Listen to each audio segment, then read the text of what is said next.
I'm really honored to add my congratulations to the graduating class from Erikson and welcome you to the next phase of your exciting careers.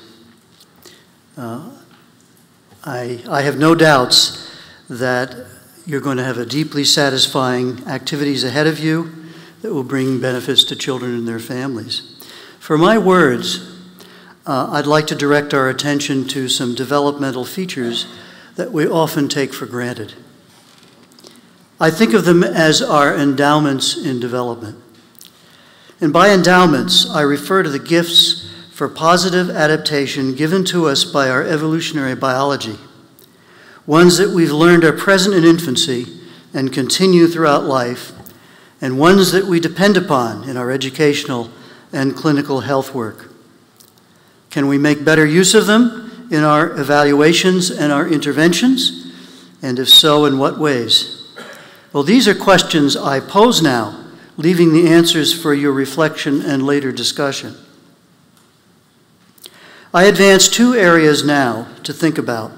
The first concerns infancy and what we've learned about emotional endowments from observing positive adaptations.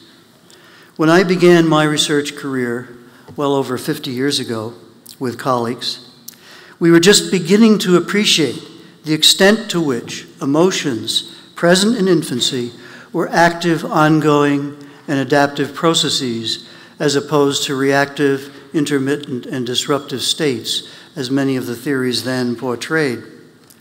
Through many studies of infants smiling, crying, and other emotions, as well as a decade of experimental studies with social referencing and other forms of emotional communications with parents and others, several implications became apparent to ourselves and others at the time. The first implication was that the human being is born social, biologically prepared, as we might say, endowed by evolution for emotional communication with others. The nascent self is social to begin with and continues developing in nourishing exchanges with caregiving others. A second implication had to do with development on the parenting side.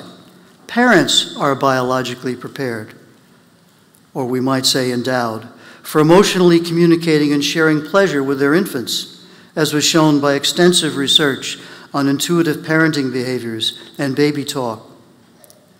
A third implication was for us as helping professionals. It was about the importance of us actively using our emotions in compassionate work with families and with each other. And these implications were illustrated by our growing appreciation of emotional availability, both in development and in our professional work. At the time, the burgeoning field of attachment research was showing us the developmental importance of maternal sensitivity in contributing to infant security and exploration. Paying attention to emotional communication more fully in its interactive, relational, and positive adaptive contexts led us to thinking more about the importance of a wide range of emotions rather than responsiveness slowly to distress and the fear paradigm that attachment research was built on with separation from mother. And we came to appreciate the use of capacities for emotional communication by parents as well as infants and by ourselves to the extent we became partners in a relational context. Well, as indicated, our observations about such positive adaptations, both research and clinical, occurred in the midst of advances in our knowledge and thinking. Perhaps most dramatic was a shift in perspective that occurred in scientific discussions about moral behavior. This brought a new emphasis on the emotional, intuitive, and relatively automatic aspects of human moral behavior as contrasted with its rational, reflective, and relatively deliberative aspects. In line with our theme of positive adaptations, core features of human morality became more appreciated as products, or as we might say today, endowments from our evolutionary biology. And we found they are present in infancy and continue. The core features are acknowledged to include the two functions of reciprocity and empathy brought forward from Darwin's line of thinking, and I add valuation, that is the internalization of values and standards, as a third function that, although not designated as such, I believe to be implicit in current discussions. And for ease in remembering, you might want to think of them, at least for now, as the REV, basic moral functions. That's reciprocity, empathy, and valuation. The REV moral functions are universal. As a reminder, all moral systems that we know about rely on reciprocity, some version of the golden rule: do unto others as you would have them do unto you. All moral systems rely on emotional communication and empathy, so as to feel another's distress and possibly help and not harm the other. All moral systems also rely on the internalization of values, standards, and rules about what is expectable and acceptable in the world, both physical and social. And the latter carries with it an emotional connection that one feels a sense of distress when expectations are violated. Reciprocity begins as a capacity and motivation for turn-taking with mother and others in early infancy, as the research of many has shown. In this talk, I'm not going to cite the many people, but I can, and will be available at some point for this. It would be too long a talk otherwise. Not only is turn-taking prominent in naturalistic observations, but it's shown in experiments where it can be seen quite dramatically in the well-known still phase paradigm. In a face-to-face situation, there's much pleasure in back-and-forth gesturing and face play. But when mother stops responding to her 4-month-old baby, for example, one can regularly show that the infant's efforts of repair in the midst of expressing distress, when expectations of reciprocity and turn-taking are violated. The classic work of Ed Tronick. Aspects of reciprocity have also been shown in infancy by early forms of cooperation and completion of the intended acts of another that an infant observes. Empathy and a concern for others, considered as another core aspect of morality, has its developmental origins in the infant's emotional communications described earlier. Emotional resonance and communication that can be considered precursors of empathy, as described, in fact, have been documented in earliest infancy in the newborn nursery, with newborns' contagious crying, so-called, that occurs, with responses to affective states in mother, in many studies, and with infants' social referencing. But during the child's second year postnatally, there is much more. Research has shown that the toddler, when confronted by the distress of another, not only evidences distress, but may engage in comforting, helping, and sharing behavior directed to the caring behavior and sharing directed to the distressed other, which is used routinely in many of our assessments of individual differences. Valuation begins in earliest infant development and continues. I see it as a consequence of a basic mode of development that we, following Piaget, also refer to as cognitive assimilation.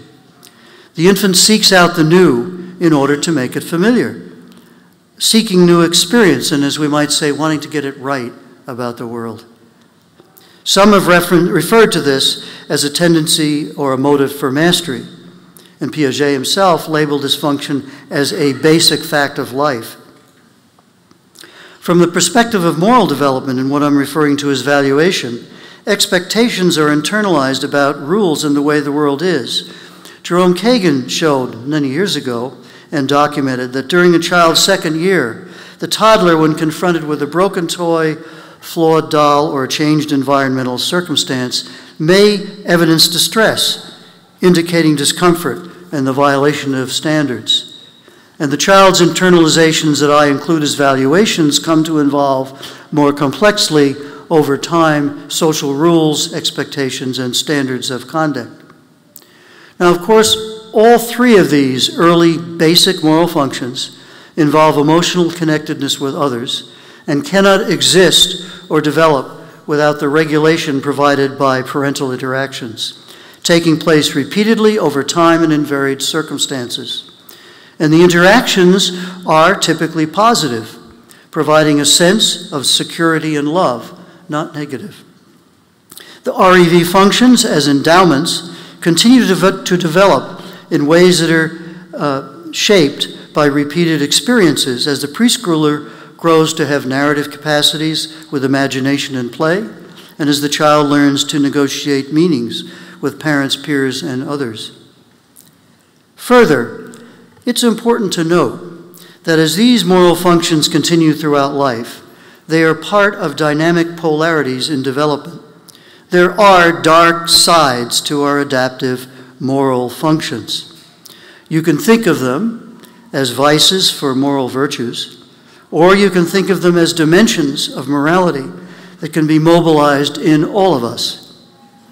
To give examples, for reciprocity, there are, of course, impulses for retaliation, retribution, and revenge, too often in the news of today. For empathy, there are impulses for knowing how to hurt others, demonizing the outgroup, schadenfreude, or taking pleasure in the pain of others, and deception. For valuation, there are restrictions of categorizing, basic cognitive function, with bias and prejudice, and self-righteousness. Another feature of the dynamics of development has to do with those of deficit and excess, the enough and too much on the sides of the regulatory adaptive mean between activation and performance, that inverted U that's so present in all systems of development. For reciprocity, selfishness on one side versus lack of independent action on the other, too much. For empathy, insensitivity and callousness versus hypersensitivity and anxiety and the excess. And for valuation, lack or disregard of values versus being rule-bound and uncritical. Okay, this raises an obvious question. What are the ways we can can encourage the appropriate use of these endowments in our work? Before thinking about an answer, it seems important to consider a second area, namely resources within the developmental process itself. We can remember Selma Freiberg's encouraging us, saying that infant mental health work, considering the rapid development of the infant, for us in facilitating this is like having God on your side. Well, development continues in all of us, so let's think about that. But let's ask first, what is development? The development process has been defined simply as change within individuals over time. But I wonder if you've been struck, as I have, that the major developmental theorists have envisioned such change using metaphors.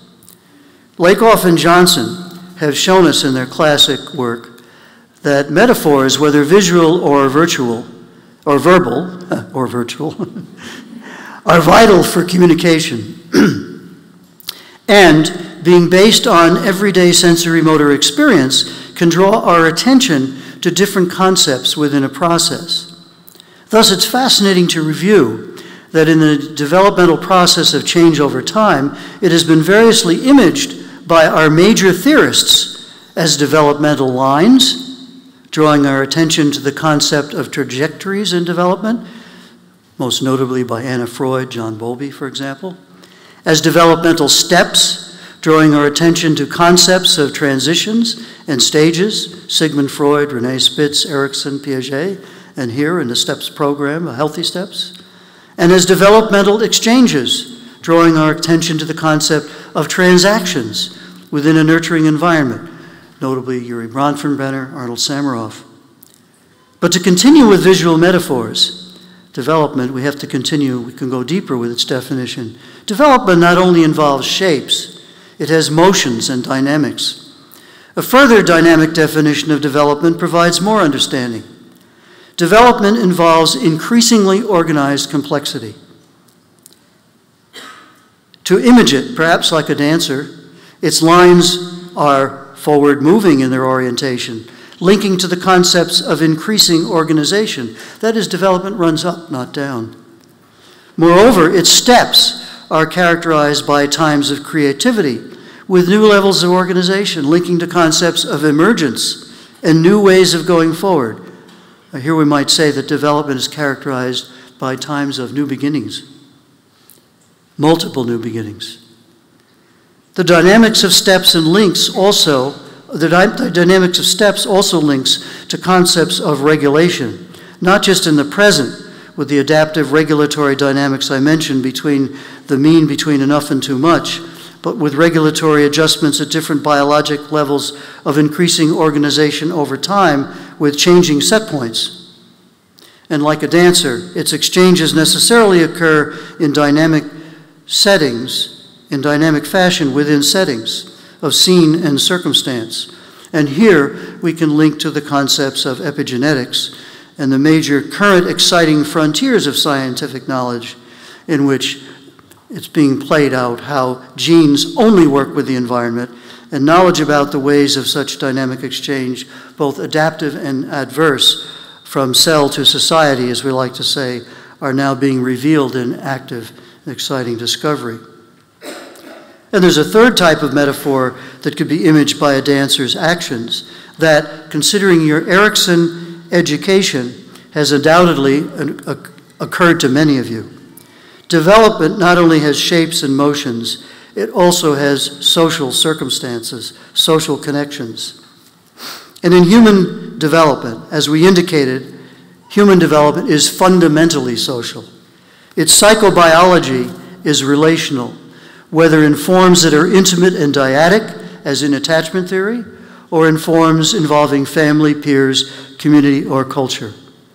And we should note that besides visual, there are helpful linguistic metaphors for those of us working with children and families. These involve narratives such as life as a story, with the importance of coherence and making a biography for oneself that Erikson mentioned also in classic works. Life as a journey with uncertainty and adventure. Life as an expanding container with maintaining an increasing self or identity in relation to boundaries. Life as architecture, with the importance of building a strong foundation early, which is in so much of the advocacy now about early brain development.